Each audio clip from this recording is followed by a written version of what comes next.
Hi, it's Red Snapper, and welcome to the Showgirl's Closet. Or I should call it the Jumpsuit Closet, because today we are looking at yet another jumpsuit. It's oops all jumpsuits around here, and I'm totally okay with it. Today's jumpsuit was a unique vintage find. They had an online sale. I keep proselytizing about watching for sales and shopping the sales. I saw the sale. I saw the jumpsuit. I had to have it. It was on sale for, I think, $47, $48, something like that. Really nice jumpsuit. And I thought, you know what? I'm going to get that jumpsuit. We're going to put it on the show, see how I like it. And it may just be something that I decide to wear if I go out into the world again, like going on vacation where it's warm, or going to a tiki bar or a show, or probably wouldn't wear it to hockey because hockey gets kind of chilly. But it's nice and summery and groovy and fun. Let's take a look. Okay, it's another one of these haltery things. So we've got the halter at the top. Am I going, I'm not inside out. I mean, as a person, maybe. But this is really interesting, the way that this is made, because the buttons go to the inside. They must have put the buttons on backwards. Quite possibly. But yeah, the buttons which this explains why it was so weird for me to dress in it. That explains a lot. Because I don't think this rolls, it would be weird to roll it down, right? This is a little stretchy, and this fabric looks like perfect 1970s fabric. It's not much that way. There's a little more this way. So this, I think, is a two-way stretch, not a four-way. Lined nicely on the inside. This is not something that one could wear a foundation, aka a brassiere, beneath, I don't think, because of the way that it's built. But with the lining here, it should be conservative enough. It's self-lined, and it's attached here at the waistline, and this is all serged. So that's cool.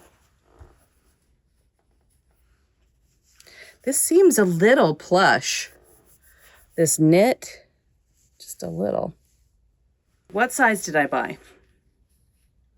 I don't know. This is polyester spandex, hand wash cold separately. Lay flat to dry. Oh, here's the size. I got a large. That's what it is. And the brand, I got this from Unique Vintage, but this is Smak Parlour. This is not an invisible zipper. That's exciting.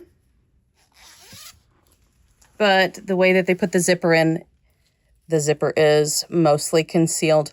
This is going to be the tough spot to zip up, no matter what. I've talked about this in so many other episodes. When there's bulk at the waistline, that's where you're going to run into some resistance. Even if there's enough ease in the garment, if it's not form-fitted, you still can run into some trouble just because there's extra tension on the zipper there. Look at that. We've got this little, what is this? The fun little knotted belt loop. And they give lots of space on this. When I've made things, I haven't given this much space. And it's attached all at the same spot instead of the top here and the bottom here. So interesting the way they did that. But okay. I love the print.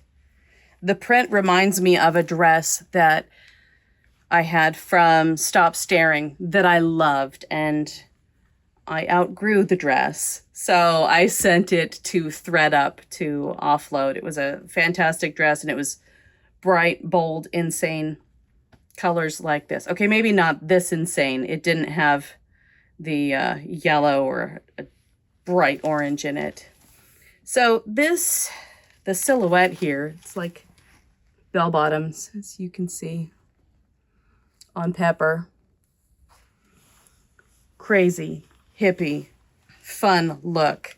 I thought it was great, and I feel like this was a great price for something like this. Oh yeah, they included a spare button. I love it when I get spare buttons. What I usually do is I throw them in their little bag in my button box.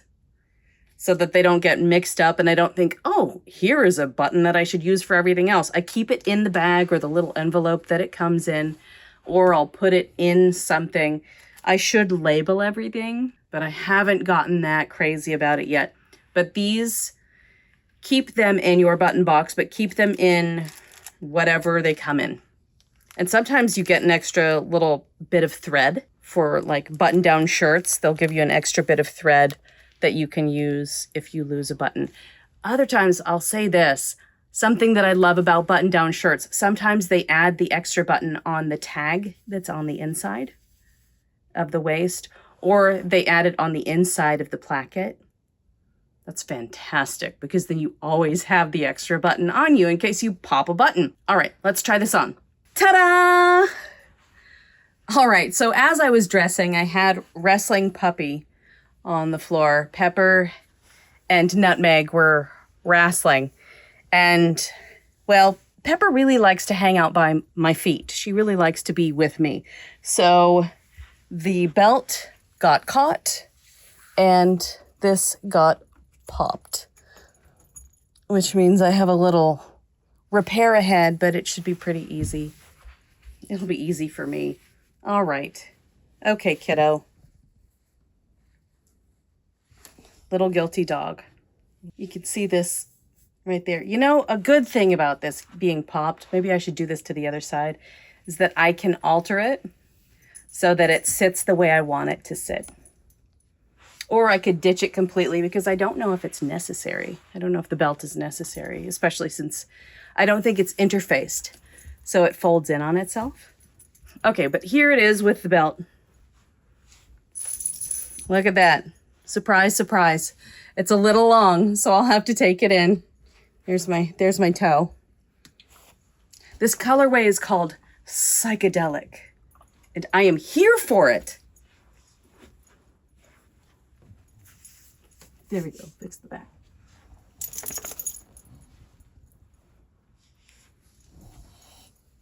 I feel like groove is in the heart in this. What's funny is, okay, so the buttons are turned to the inside here. It's not bothering me. I'm not irritated from the buttons pulling. But, oh, this is fascinating though, because you can see how it's folding under here. Maybe that's because of how the buttons are on it. Not too sure. It's curious. It's very curious. Okay, let's ditch this belt.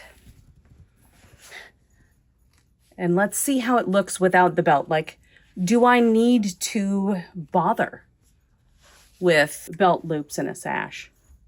Yes. Yes? Because of the seam line. The belt, you may not need the belt to hold it together, but you need the belt to cover the seam line. Yeah. Interesting. Maybe that's why they put the loops where they did. Yeah, to make sure that it's centered right on the seam line. Does that greatly improve the appearance? I mean, yeah, I think so. Okay. I think so. How about you, viewers at home? What do you think? Tell me in the comments. Yeah, tell us that Mr. Snapper's wrong. Go on, I dare you. Look, because of the seam lines on the cups, you've got the sort of gather going on. Oh yeah. There's the gather right, here. So that kind of covers that. The seam line. This is just like that classic thing. Like, I know it's 1970s fashion, but that classic thing of like 1960s TV costume design where things are just layered to cover up seams and cover up, I mean, that's true with modern fashion. True, but it was really aggressive in the 1960s. Like, I think about Star Trek and Batman. True. So all the Star Trek costumes are all about hiding the seam lines and hiding the zippers in really clever ways. And with Batman 66, you've got the trunks hiding the leotard, and then you got the belt covering the top of the trunks. Yeah. Yeah, that's true. Instead of having a beautifully finished seam. Right. Let's put a belt on it. Put a belt on it. But the seam is well done. I mean, it's not the worst, but I think that's what the belt is there for. That could be. I mean, it's right on the seam line. I wonder if a solid color would look better Yeah, probably. as a belt. Probably. Don't you have like a large vinyl red belt around here somewhere? I have a blue belt and a green belt. I don't think I've got a... I think you have a red belt. I had a red belt, and I've got a Richard Simmons Peter Pan belt somewhere in this room. Closet, yeah. It's somewhere in this room. I have no idea. We'll have to see if we can find it. Yeah. Maybe when we paint the walls using these paint chips that were sitting here for the longest time because I was trying to decide what's the best color. I mean, I think blue would be great, but I have so many blue costumes. It seems like I should use one of these two colors for the wall in here. I mean, I don't know which one's better. Crushed grapefruit or crystal coral? Probably crushed grapefruit. Yeah, see, I like the coral one, so. Yeah. Goes A to little show. bit gentler. Well, yeah. Yeah, yeah. But yeah, one of these. Now, in order to paint this closet, we have to move things out. It's going to have to be a... Do it in phases. Yeah, we're going to have to juggle a bit, just like these dogs like to juggle with their play style. Hi, guys. They're just playing. Okay, but you can see, okay, there's exposed boob. This has those little elastic hangers so that it hangs nicely on a hanger with that temporary clear elastic. Or not, I say temporary. It's not something that you could really use on a garment that you want to stay secure, right? You might use it inside bra cups so that they have just a little bit of gather to them, but they're not going to hold the puppies in. But okay, so here it is, side view. Side view on the side where we popped the belt loop. Thanks so much, Pepper, on that one. I love the pattern. Nutmeg loves the pattern as well. Well, apparently both dogs like the length here. But it's good. I think butt's good. Also, I am wearing darker colored underpants, and you can't tell. You can't see the color of the underpants. So yeah, that's the jumpsuit. It was worth it for me. I am happy that I made the purchase. The price was right during the sale for me to feel comfortable to experiment. If it was over $50, I might not have clicked that add to cart or actual purchase button because I wouldn't want to buy something and then have it not meet the expectations that I have or fit correctly on my body. And I know Chowder would agree with all of his growling. They're just playing. It's all play all the time. But yeah, it's fun. It's very fun. I like it. What do you think? Let me know in the comments. Have you found any great, unique vintage sales? And you scored a cool thing? Let me know that too. Do you have this jumpsuit? I feel like if you do, then we should be best friends, obviously. And please be sure to like, subscribe, boop that bell for notifications. Many thanks to my patrons. I appreciate all of the years with you. And you will see me next time.